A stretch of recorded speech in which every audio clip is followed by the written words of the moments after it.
Page number 35 question number 5 का answer उधर बोला था इंटरव्यू क्वेश्चन। ओनली हम लोग को इंटरव्यू क्वेश्चन लिखना, आंसर नहीं लिखना है। आप इंटरव्यू लेने वाले हो, नायक पिक्चर के अनिल कपूर आप हो, अमरीश पुरी मत बनो, मानो ना। एक दिन का सीएम नायक पिक्चर नहीं दिखे हो, अनिल कपूर शिवाजी राव, तो एक दिन का सीएम वाला इंटरव्यू वाला बनना है। अमरीश पुरी पूर्व मुख्यमंत्री नहीं बनना अपने को। मीन्स आई मीन टू से कि अपने को खाली क्वेश्चन लिखना, उसका आंसर नहीं लिखना है। आपका काम है इंटरव्यू लेने आ, तो उसमें आपको क्या क्या क्वेश्चन पूछना है बस वो लिखना है, उसका आंसर भी लिखना नहीं है। मैं बार बार हर साल बोलता हूँ, फिर भी कुछ 2-3 नमूने साल में मिलते हैं जो लिखते आंसर भी, फिर उनको मिलता है मार्क्स छुन्ना। जैसे ओनली क्वेश्चन लिखना, आंसर नहीं लिखना है ऑल। डायरेक्ट जाके क्या आपके दूध में नमक है ऐसा बोल तो क्वेश्चन कर दो डायरेक्ट सीधे। अरे मिले तो गुड मॉर्निंग गुड आफ्टरनून ऐसा बोलेगा पहले कि डायरेक्ट क्वेश्चन पूछना शुरू कर दे, क्वेश्चन पूछना शुरू कर दे। हाँ, इंसानियत भी चीज है कि नहीं कुछ। तो interview question to the Sunita Williams here, बराबर ना। कल एक क्वेश्चन देने वाला करने होगा आप लोग को। Good evening, good afternoon, what ever you can. अब सुनीता विलियम्स, सुनीता नाम मैम है ना कि जेंट्स, तो good evening ma'am. Okay, congratulation for your grand success of your space mission. Congratulation, मुबारकबाद, क्योंकि हो सकता है स्पेस सेंटर से जब लौटी होगी तब हम लोग उसका इंटरव्यू ले रहे हैं। ओके ना। स्पेस सेंटर के पहले जानते थे कोई सुनीता विलियम्स को? जब स्पेस से जब वापस लौटी तब जानते थे लोग कि सुनीता विलियम्स भी भाई, तो हम लोग को क्या मालूम था? इसके पहले वो अमेरिका में काम करती थी, ये सब मालूम है अपने। लेकिन ये मालूम नहीं था कि अरे सुनीता विलियम्स जो भारतीय मूल की है, अपने देश की है, ऐसा कुछ मालूम था क्या? नहीं। लेकिन जब वो वहाँ से कहाँ से स्पेस से रिटर्न आई तब खबरों में एकदम सुनीता भारतीय मूल की एक लड़की ने इतिहास रच दिया। ओके ना। जैसे बिहार की एक लड़की ने अरे लॉकडाउन में 1200 किलोमीटर तक साइकिल पर अपने पिताजी को लेके गए थे। उसके पहले उस लड़की को जानते थे कोई? नहीं ना। तो ऐसा ही आप लोग को अभी कोई जान रहा है? नहीं। हो सकता है आप लोगों में कोई चोर निकलेगा, कोई डॉक्टर, कोई इंजीनियर, कोई लॉयर, कोई कुछ निकलेगा, उसके बाद ही मान पड़ेगा। कोई आतंकवादी भी निकल सकता है भाई, कुछ भी हो सकता है भाई, है ना। तो दैट्स व्हाई मैं बोल रहा हूँ कांग्रेचुलेशन। तो हम उसको तो मुबारकबाद देंगे क्योंकि वो अपनी सफलता हासिल करके लौटी थी। तो congratulation for grand success. Grand मतलब अरे एक अद्वितीय, अद्भुत। Okay, grand success. हाँ सब सुनते सारे का ग्रैंड फिनाले है ना, ये तो ग्रैंड सक्सेस मतलब अद्वितीय, कुछ एकदम आपने कुछ स्पेशल कुछ अचीव किया, राइट।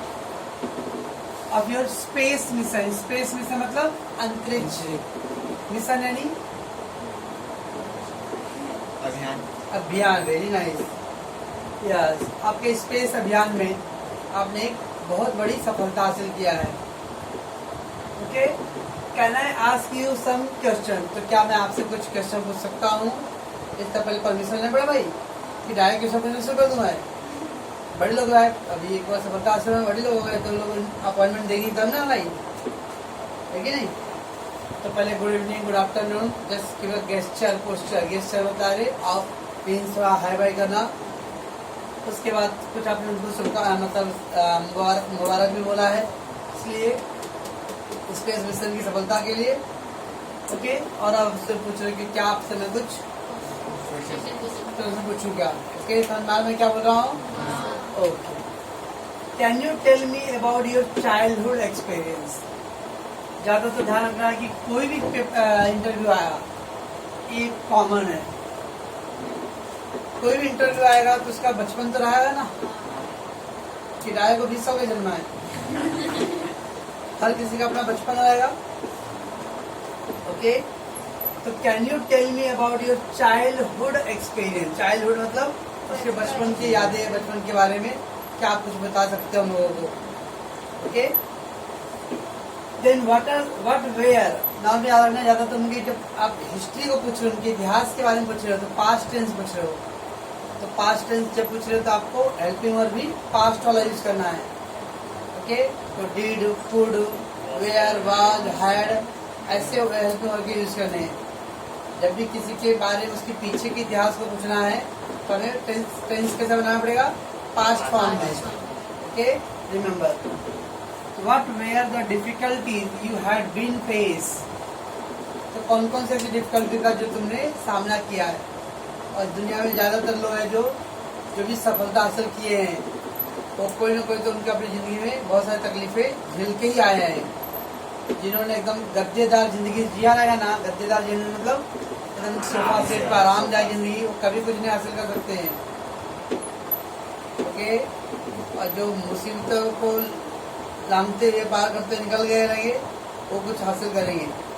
इसे जिंदगी को टफ बनाओ, सुकुवार जैसी जी रहा है, बहुत सुकुवार जिंदगी जी रहा है ना, यूपी वाला वर्ड है ना सुकुवार। हाँ, तो सुकुवार जिंदगी मत जियो। नहीं क्या? कौन बोला नहीं? सुखा मतलब आरामदायक जिंदगी। अपन हम लोग अपने बिहार में सुकुमार बोलते, ये लोग सुकुवार बोलते हैं। दोनों वर्ड बोलो, ठीक है ना? ओके ओके, तो इसलिए लाइफ को टफ रखो। सब मतलब टफ में क्या करें, आगू में हाथ डाल दो। Okay, so what were the difficulty you had been face? आपने कौन कौन सी चुनौतियों का सामना किया रहेगा? ओके ना, ठीक है, समझता है? तो ना लेकिन क्या यही मत छाप क्या जाना। How did you select the space as a career goal? Yes, करने को तो बहुत कुछ था, आपने स्पेस को ही क्यों चुना? अब बोलो भाई मेरे को भी करने को बहुत कुछ था, बट टीचिंग लाइन में क्यों आ गया?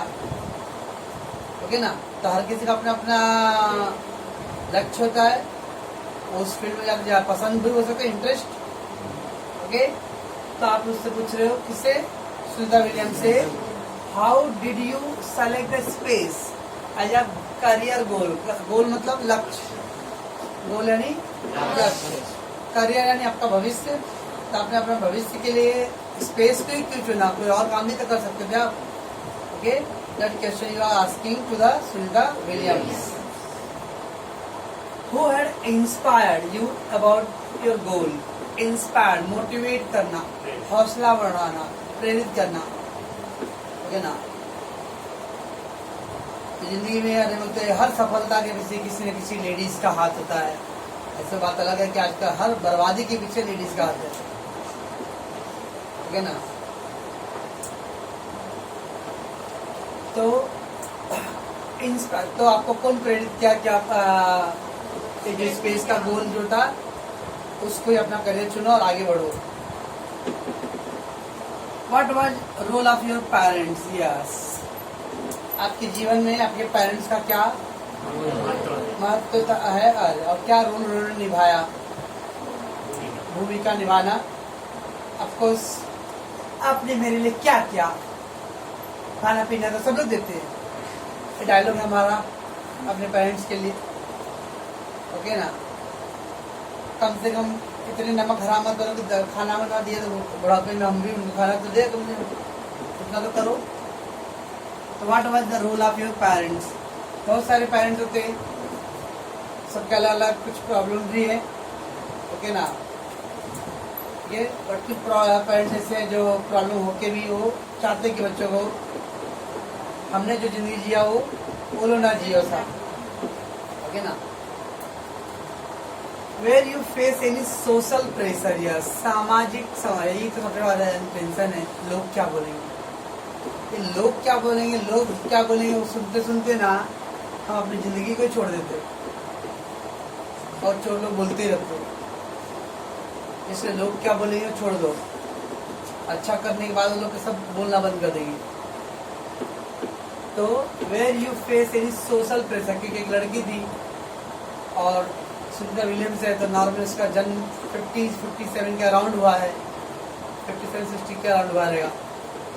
तो उस जमाने में अरे मतलब आज से 40-50 साल पहले लड़कियों के लिए इतना मतलब पढ़ाई लिखाई इतना नहीं था। तीसरी चौथी अपने मम्मी से पूछना, 5वीं 6वीं पढ़ लिए हो, 7वीं पढ़ लिए, चिट्ठी लिखने आ गया बस बहुत हो गया, ओके ना। बहुत रेयर हो गए पेरेंट्स जो अभी मान लो जिस आप जो खुद अभी स्कूल से जो बैठे हैं यहाँ पे, जो बड़े होंगे अपने घर में खुद अपने मतलब जो बड़ा है तब तो शायद 10वीं पढ़े रहेंगे शायद, लेकिन आप लोग छोटे घर में और आपसे बड़े भाई बहन भी हैं 2-3, तो समझना पक्का मैं मान के चलता हूँ कि 7वीं 6वीं 5वीं से ऊपर नहीं हुआ रहेगा पढ़ाई, क्योंकि उस दौर में खाली 4वीं 5वीं पढ़ लिए, चिट्ठी लिखने भर आ गया ना, लड़कियों का बस हो गया बहुत पढ़ाई। तो दैट इज प्रॉब्लम था उस टाइम, तो सोशल प्रेशर, ठीक है। तो क्या कोई सोशल प्रेशर भी था आपके ऊपर, यानी सामाजिक दबाव, सामाजिक रूढ़ी मतलब समस्याएं, अंधविश्वास, लड़की को कहाँ भेजोगे पढ़ने के लिए, हाँ, और क्या नौकरी कराना है लड़की से, ठीक है। तो ये सब प्रॉब्लम्स थे। Can you tell me about your schooling and the graduation study, क्या आप अपने स्कूल के बारे में, स्कूलिंग मतलब कहाँ पे पढ़ाई आपका शिक्षा स्कूल शुरू हुआ था, और ग्रेजुएशन यानी हाँ तो कुछ बोला वर्ड पर यस कहाँ पर मतलब डिग्री कॉलेज, ओके, स्नातक बोलते स्नातक, ओके, ग्रेजुएशन यानी स्नातक। तो आप अपना स्नातक की पढ़ाई कहाँ कंप्लीट किए, वो सब के बारे में। How was your experience on staying at space, उन्होंने करीब कितना 6 महीने तक करीब स्पेस में रही थी, तो एक्सपीरियंस कैसा था। Yes, is the longest number of days she stay at space, तो उतने दिन स्पेस पे रहने पर उनका अनुभव कैसा था। तो how was your experience on study staying मतलब ठहरना रुकना एट स्पेस, स्पेस पे आप जब रुके थे तो आपका क्या एक्सपीरियंस था। तो कभी एक दो फोटो आएगा उनका बाल उल खड़ा खड़ा रहता था, तो देखे नहीं सब लोग दीपिका प्रियंका चोपड़ा पे देखते तो उसको कौन देखेगा, और उतनी को मतलब मॉडलिंग वाली भी नहीं थी बेचारी, है कि नहीं। सब लोगों को बस okay. Did you little nervous, क्योंकि उसके पहले कौन गई थी, कल्पना चावला, वो भी बराबर सक्सेसफुली तो टेक ऑफ तो हो गया था, लेकिन जब लैंडिंग के टाइम रिटर्न आने के टाइम में उनका प्लेन क्रैश हो गया था, मतलब क्राफ्ट स्पेस क्राफ्ट बोलते हैं, तो अंतरिक्ष यान हिंदी में, ओके, तो उनका क्रैश हो गया था। तो इसका वजह से इन सब स्केचों में जब आप लैंडिंग करने आ रहे थे उतरना आ रहे थे, तो क्या उस समय आप भी नर्वस थे, क्योंकि दिमाग में रहता है बाकी वो आई थी तो वो हादसा हो गया तो कहीं मेरे साथ भी ना हो जाए ऐसा। So did you little nervous यानी चिंतित मायूस, यस, वाइल लैंडिंग का नाम था उतरना, your space craft on return, तो जब आप वापस आ रहे थे तो आपका स्पेस क्राफ्ट जब लैंडिंग करने वाला था उस वक्त क्या आप नर्वस थे। And can you tell me about your future plan, अब आगे की क्या योजनाएं हैं आपके, मतलब आगे क्या आप करना चाहते हो, okay. Would you like to give any tips और message to our young kids, क्या आप हमारे बच्चों को अरे कुछ टिप्स यानी कुछ नुस्खा या कुछ संदेश देना चाहते हैं ताकि इसमें से भी कोई सुनीता कोई सुनितवा बने, ओके। बस अपना काम हो गया, क्या बोलते भाई, अपना काम बनता भाड़ में जाए जनता का, अपना केशवपुर से निकल लेने का है ना भाई। इतना उससे 11 क्वेश्चन का आंसर दी रहेगी तो थैंक यू क्यों बोल के निकलो भाई, लास्ट में वो भी लिखने का, मान लो क्वेश्चन लिख के बस हो गया अपने stop. Thank you once again for sparing time, sparing मतलब वक्त निकालना, स्पेयरिंग टाइम मतलब क्योंकि उनके पास वक्त भी तो होना चाहिए, हमारे पास तो वक्त ही वक्त है, लेकिन उनके पास वक्त होना चाहिए भाई। तो thank you once again for sparing time, sparing मतलब वक्त निकालने के लिए हमारे लिए, for me and giving opportunity to have a nice communication, और हमने मौका दिए कि एक अच्छा वार्तालाप, नाइस कम्युनिकेशन, एक अच्छा वार्तालाप के लिए आपने हमें मौका दिया। And all the best for your future, और आपके भविष्य के लिए ढेर सारी शुभकामनाएं। ओके, तो इस तरह शुरू करते से पहले गुड मॉर्निंग, गुड आफ्टरनून, और लास्ट में थैंक यू अखिलेशा, और बीच में आपका जो भी क्वेश्चन कुछ समझता है मैं क्या बोल रहा हूँ इंटरव्यू क्वेश्चन के लिए, पॉज करो सर उसको। चलो तो मेरे रिकॉर्ड एग्जाम के ग्रामर के point of view, homophones and एक और वर्ड है homographs, homographs and homophones. Okay, there are words that have same pronunciation, ऐसे दो वर्ड जिसके प्रोनाउंसिएशन उच्चारण समान रहेंगे लेकिन उसके स्पेलिंग डिफरेंट रहेंगे, लिखावट डिफरेंट रहेगा लेकिन उसके जो बोली है उच्चारण सेम रहेगा, और उसका मीनिंग भी डिफरेंट रहेगा। दो वर्ड जो बोलने में तो एक जैसे लग रहे हैं बट उसके स्पेलिंग्स डिफरेंट है, अलग अलग है, और उसका मीनिंग भी अलग अलग है, तो उसके वर्ड बोलते हैं हम लोग homophones. There are the words that have same pronunciation, उच्चारण समान हो, उच्चारण समान, okay, but differ in spelling, differ in spelling मतलब है differ मतलब अलग अलग, उसके लिखावट अलग हो, लिखावट अलग हो।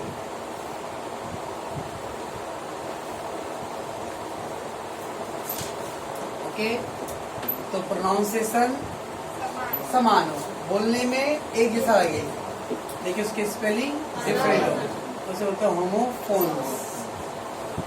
देखो फेयर, फेयर, ओके, दोनों फेयर ही पड़ेंगे लेकिन दोनों फेयर का स्पेलिंग क्या है, और यहाँ तक कि उसका मीनिंग भी अलग अलग है। ओके, एक जो फेयर है इसके अलग अलग वर्ड के मीनिंग है, इट्स नॉट फेयर यार, ये ऐसा नहीं करना चाहिए, ये अच्छी बात नहीं है, फेयर अनफेयर बोले, इसका अनफेयर हुआ यार, इंसाफ और नाइंसाफी। पर तो एक फेयर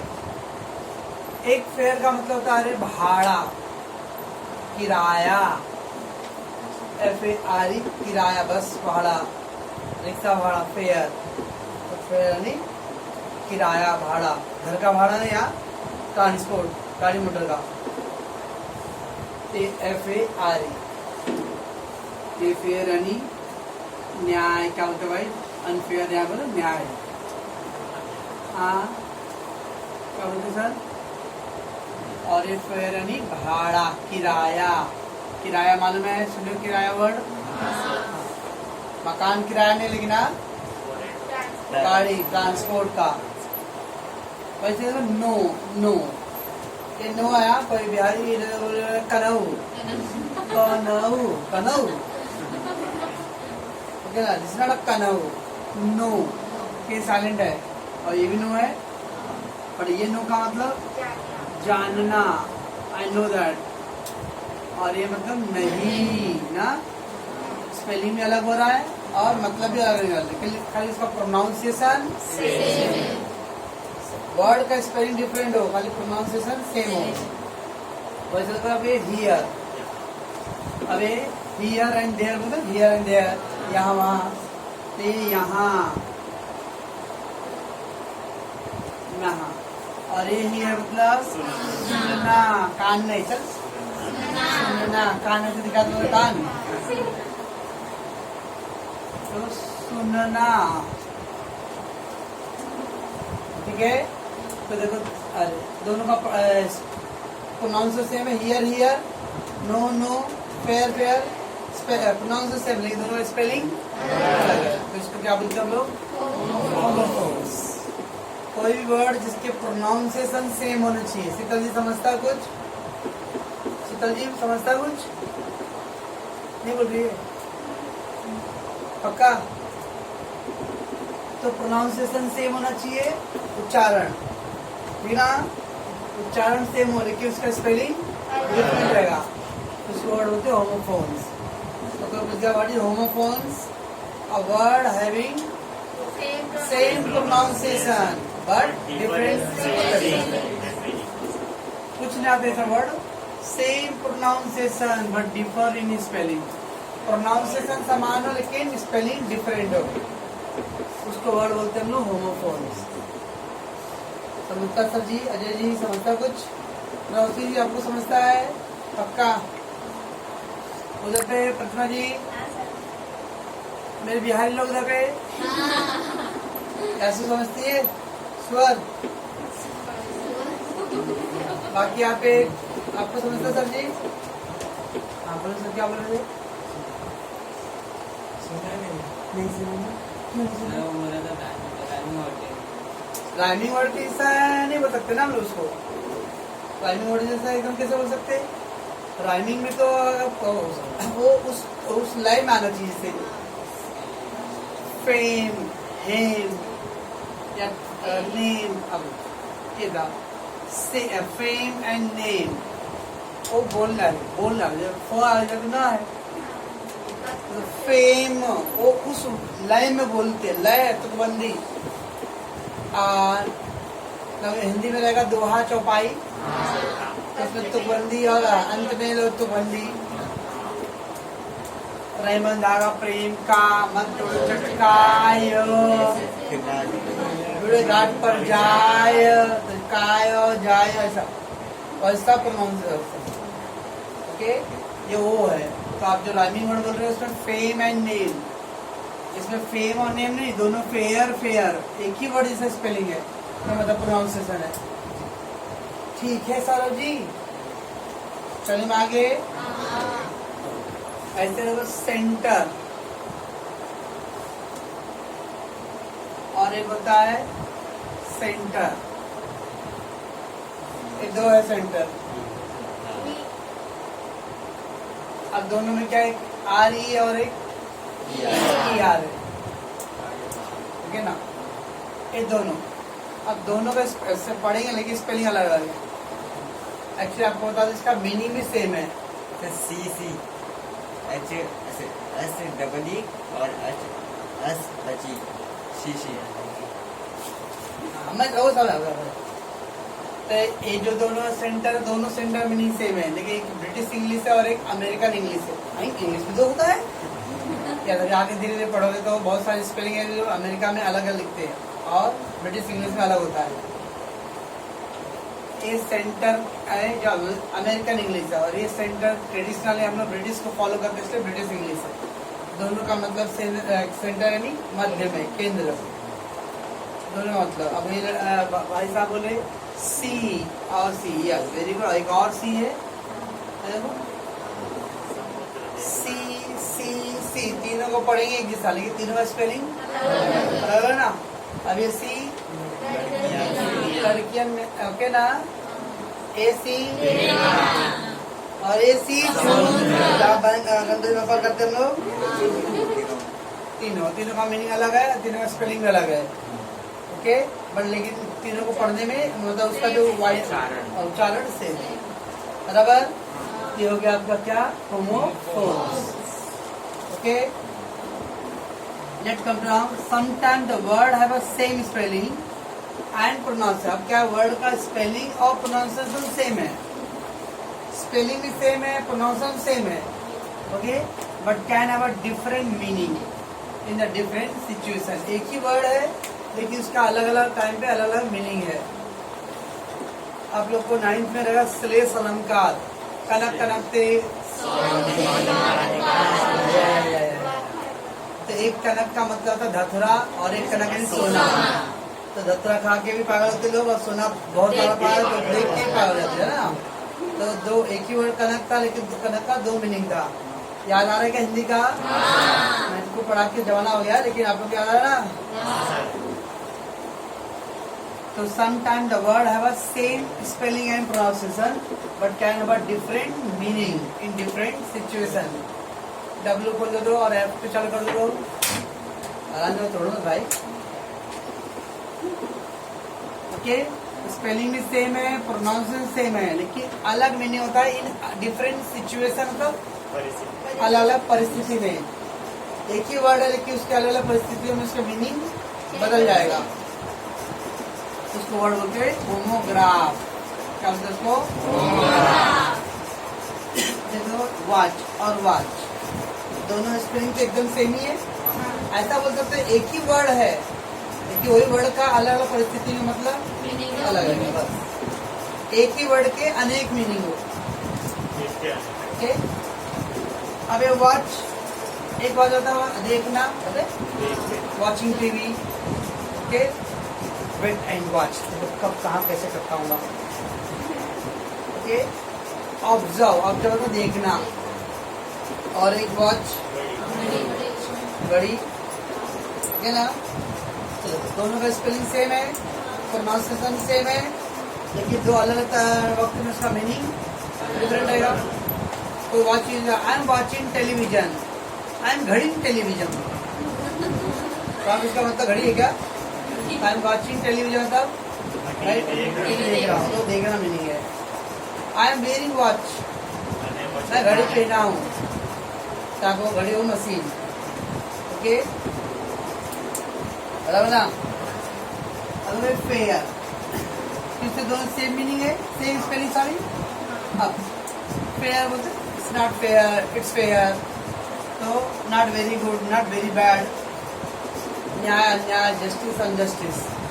और एक फेयर मतलब होता है प्रदर्शनी, मेला। फेयर यानी मेला। Okay, that's the word exhibition. Exhibition मतलब मेला। मेरा नहीं यार, मेला, मेला देखिए ना, और नौपाड़ा होता है दुर्गा पूजा में, इस बार नहीं लगाया कोरोना में। हाँ, आप लोग किधर भी नहीं लगाया। ओके, तो देखो दोनों में स्पेलिंग सेम है, दोनों स्पेलिंग क्या सेम है, दोनों एक ही वर्ड है, एक ही वर्ड हो लेकिन उसके अर्थ अलग अलग सिचुएशन में। तो उसको वर्ड बोलते हैं हम लोग होमोग्राफ। ऊपर तो होमोफोन्स, उसमें क्या था, प्रोनाउंसिएशन सेम है लेकिन स्पेलिंग डिफरेंट है। इसमें स्पेलिंग भी सेम है, प्रोनाउंसिएशन सेम है, खाली मीनिंग डिफरेंट है। जब प्रोनाउंसिएशन सेम हो, स्पेलिंग डिफरेंट हो, तो उसको बोलते हैं होमोफोन्स। स्पेलिंग और प्रोनाउंसिएशन सेम है लेकिन उसके मीनिंग डिफरेंट होता है, उसको बोलते हैं homograph. Okay, homophones and homograph, ये दोनों को मिलाने के बनता है होमोनिम्स। होमोफोन्स और होमोग्राफ, ये दोनों को ऐड करके क्या बनता है ग्रामर का नाम? होमोनिम्स। तो होमोनिम्स में दो प्रकार है, होमोफोन्स और होमोग्राफ। होमोफोन्स में क्या आएगा? स्पेलिंग, प्रोनाउंसिएशन सेम रहेगा, स्पेलिंग डिफरेंट, सेम नहीं, स्पेलिंग डिफरेंट, मीनिंग भी डिफरेंट, खाली प्रोनाउंसिएशन, खाली प्रोनाउंसिएशन सेम है, तो homophones. Okay, pronunciation spelling same है लेकिन मीनिंग अलग है, इसमें क्या बोलते हैं हम लोग? इसके अंदर मीनिंग सेम भी हो सकता है, कुछ भी हो, खाली इससे ध्यान रखना है कि प्रोनाउंसिएशन सेम होना चाहिए, स्पेलिंग अलग। इसके अंदर स्पेलिंग और प्रोनाउंस दोनों सेम है लेकिन मीनिंग डिफरेंट। समझता कुछ? कल मैं पूरा आपको सेंटेंस पूछा, व्हाट इज होमोग्राफ, टूटा फूटा इंग्लिश में बोलना है तो इंग्लिश में बोलना, हिंदी है तो हिंदी में बोलना, पर बोलना जरूरी है। और मतलब भाई सारी चीजों का हम